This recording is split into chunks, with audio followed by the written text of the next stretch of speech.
In the ancient city of Benin, which is famous for bronze casting and wood carving, is the Ekehuan campus of University of Benin, where the Department of Fine and Applied Arts is situated.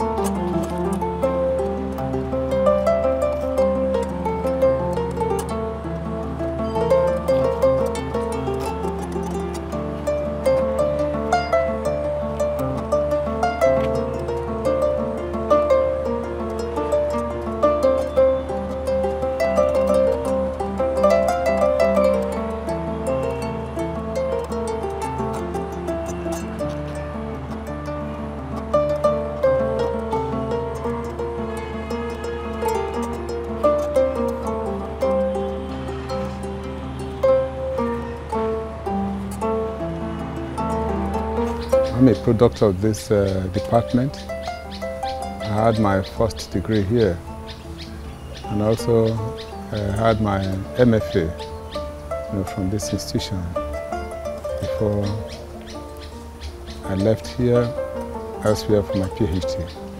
So the Fine Applied Arts department is well known among art schools in Nigeria, and I know too from testimonies from employers and our products who are self-employed outside, they are doing well. So I would say that this department is doing well in the area of manpower, because we have a lot of staff, the manpower development, and as well the production of students, quality students that can stand the test of time, raise their heads wherever they find themselves, in the midst of other graduates from other art institutions. I will also say that this department has won a lot of laurels from competitions. The department is blessed with different areas of specializations. They include sculpture, they include painting, that's in the area of fine art, while in the area of the applied arts or industrial art, we have ceramics, graphic design, metal design. I must say, and I made bold to say, that in Nigeria, it's only this department that offers a PhD program, offers a degree in metal design. Then it has PhD programs in the area of sculpture, graphics, textile, ceramics, and art history. Wherever you find the works of our students, it's excellence. That is our watchword, excellence. So you'll find out that even though they don't have a particular style, that this is the style that is known for, or the characteristics of the works that are produced from this place. But when you see the works of our students, you know that creativity goes into the works, and of course we give them the freedom to express themselves to the best of their ability, and we look forward to naturalism, which is one thing that I know our students are known for. The department's academic program is designed to cater for diverse academic and creative interests of students and to prepare them for various professional and administrative job opportunities. Well, I first came to Nigeria in 1971 as a student doing my own research, but I didn't come to teach at Benin until 2003, and I came on a Fulbright fellowship from the United States. My field is the history of African art, and so that's what I prefer to teach, although this last semester I was teaching Western art from Impressionism to Abstract Expressionism.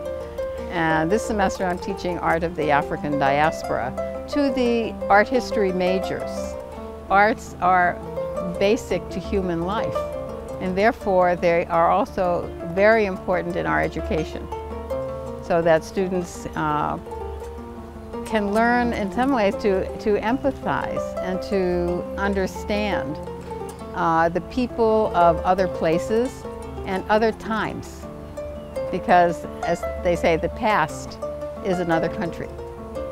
It's not the same as today. Traditional African art changed the course of Western art in the early modern period, when Picasso and the other artists in Paris became interested in a new way to represent human beings and space. And they looked to non-Western art, and especially Africa, to do that. That's how I became interested in African art, through modern Western art. But I decided to go to the source, not to just study Picasso, but to go to study African art. Contemporary African art, like art everywhere, has many levels. There are people who are successful locally, but not internationally. I mean, how many people are successful internationally, no matter what you do? How many children who play soccer or football play in the major leagues? Not many. And that's also true of artists. There are many good artists, but they aren't necessarily internationally famous. But they do well at home. But there are also Nigerian artists, for example, since we are in Nigeria, not just as well as other artists from other African countries who are highly respected on the international art scene. So African art has its place as a major world tradition, whether it's traditional or whether it's contemporary.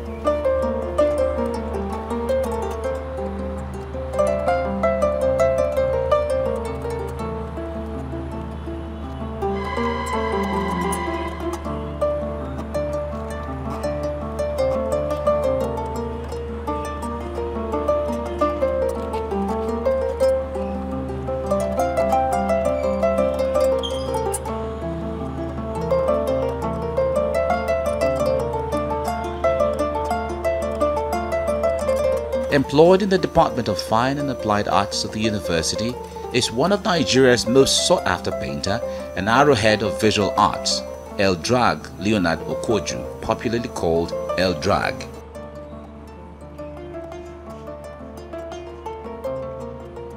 I started out as far back as when I was in the primary school. I was actually in primary 3. I've always been I've always been very interested in doing things with my hands. I enjoyed building things. Throughout my school years, I was always distracted. I don't know if that's the appropriate word to use, but I think that is the way I want to put it, I committed more of my time to creating things than actually focusing on study, I've never been much of a theory person.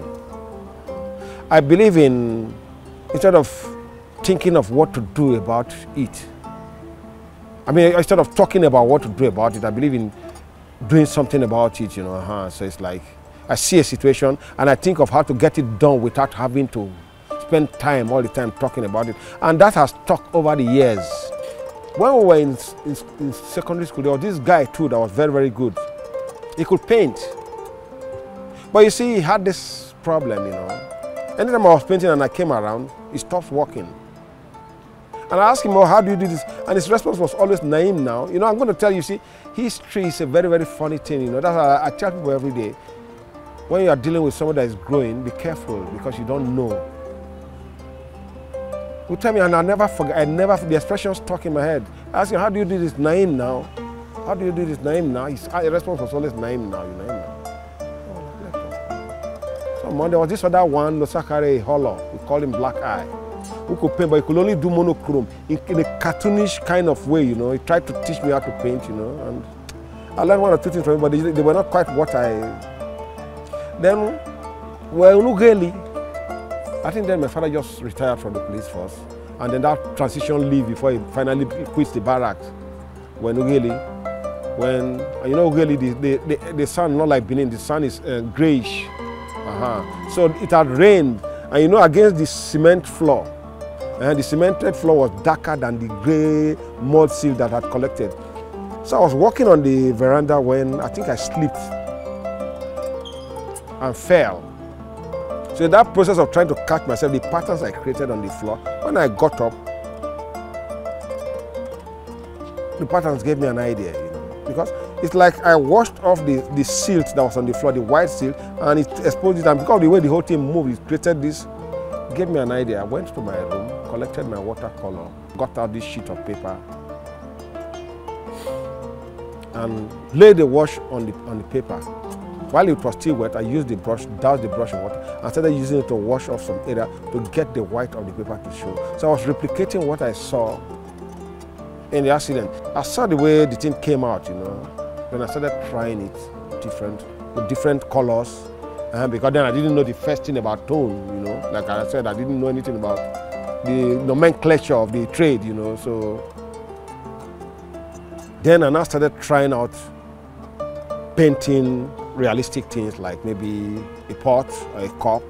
Just lay the color and wash out to get my highlight, wash it out. And so that was how I started experimenting. I started painting.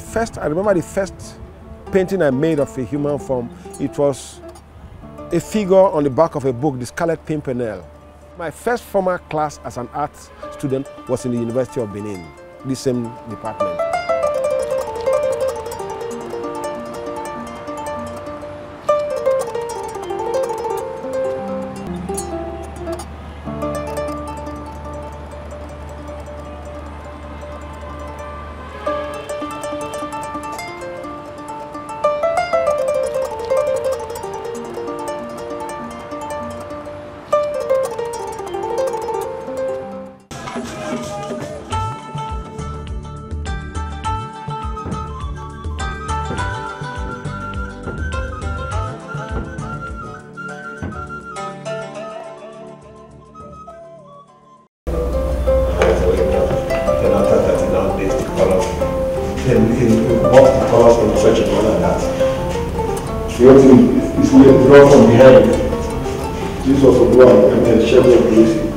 The Lagos-born visual artist, who is a native of Ughelli North local government area in Delta State, is ingeniously driven to bring out the elegance, beauty and diversity of the female figure with his creative application of colors.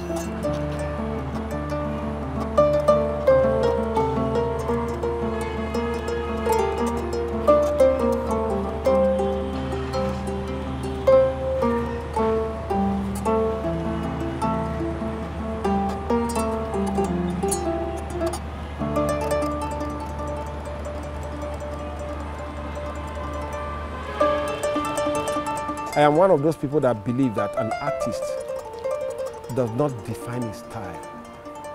You don't set out to paint his style. I am an ongoing phenomenon. I'm an ongoing phenomenon. The only thing I believe in is God Almighty, you know. I believe that all creativity stems from God. I believe that I don't see myself as it is me doing the art. I believe I'm part of a process. There's no difference between me and the brush that I'm using or the colors. You know, it is the God essence that is in all of us that is working, that is creating that unity. That is the way I see it. So when you talk about style, yes, people say, oh, you're supposed to have a style. I don't think people like Da Vinci or Raphael or Michelangelo set out with a style. They just did what, they were just expressing themselves, you know. And that's essentially what I do. I believe that maybe somebody will decide to give what I do a name when I die. You know, I experiment with everything. I just do what comes, what I feel like, you know. There might be art in everything, but everything is not art. The fact that you applied some of the principles, aesthetic principles of art to build a beautiful car does not make the car an artwork. It is a car. If you decide one day to hang it in a museum, you will still hang it as a car. You're not going to hang it as art. There is art in everything, but everything is not art. So some of the things they fling out today, like I keep asking the question, If art is everything, and whatever you do is art,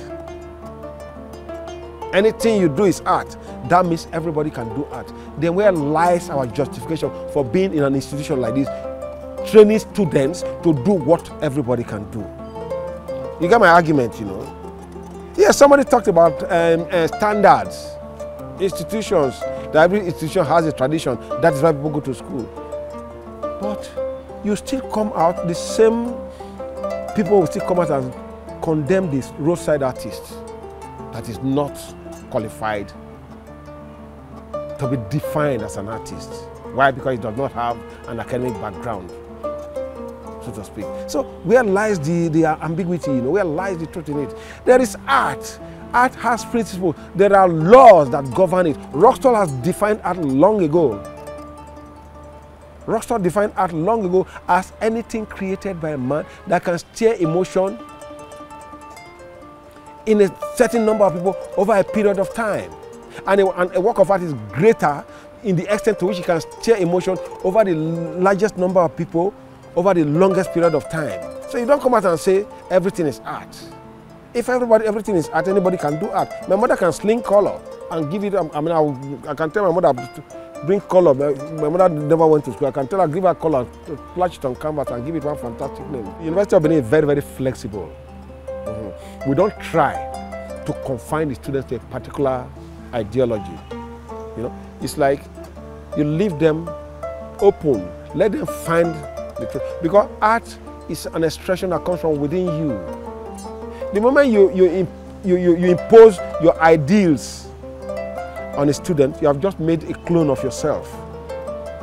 And more often than not, the best doesn't come out that way, you know. It's like I developed under some lecturers, you know. I don't impose on you that you must do it this way, but I can suggest. Try it this way and let's see how it looks, you know. I'm not going to tell you, oh, this is the best, and this is the worst. But you see, what I know the difference between rubbish and gold. You understand what I'm saying? Like I asked somebody the question, if you cannot hang it on your wall, please, because that is the bottom line. Like I asked some of the things people call modern art today. Will you go to the shop and buy it? Because if you can, that is the bottom line of it. You have to, that must appeal to, because art is supposed to appeal. That's the fundamental basic position of art to begin with. Somebody said that art has gone from the representational to the functional.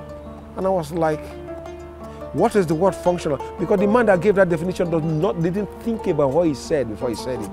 I think at one time they had a sort of symposium here in the department and we're trying to define art, you know. So that's the best definition the man could come up with, that art has gone from the functional, from the representational to the functional. The man did not fail to realize that even decoration is a function. You have a blank wall in your house, you put an artwork, maybe a painting or a relief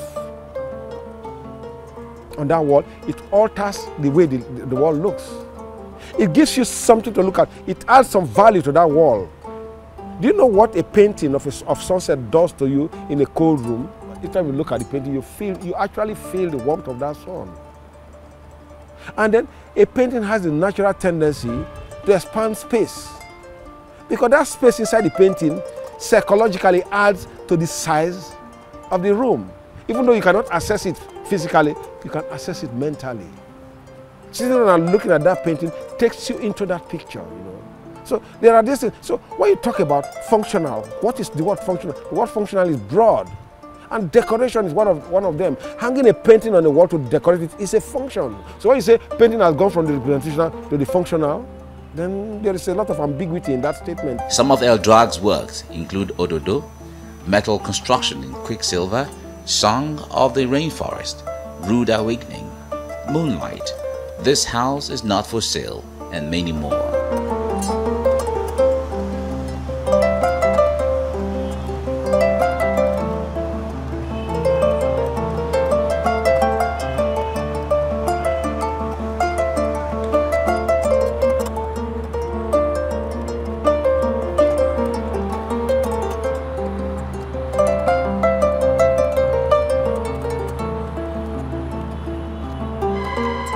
The place of art in any, whether the economy is receding or ascending or diverging,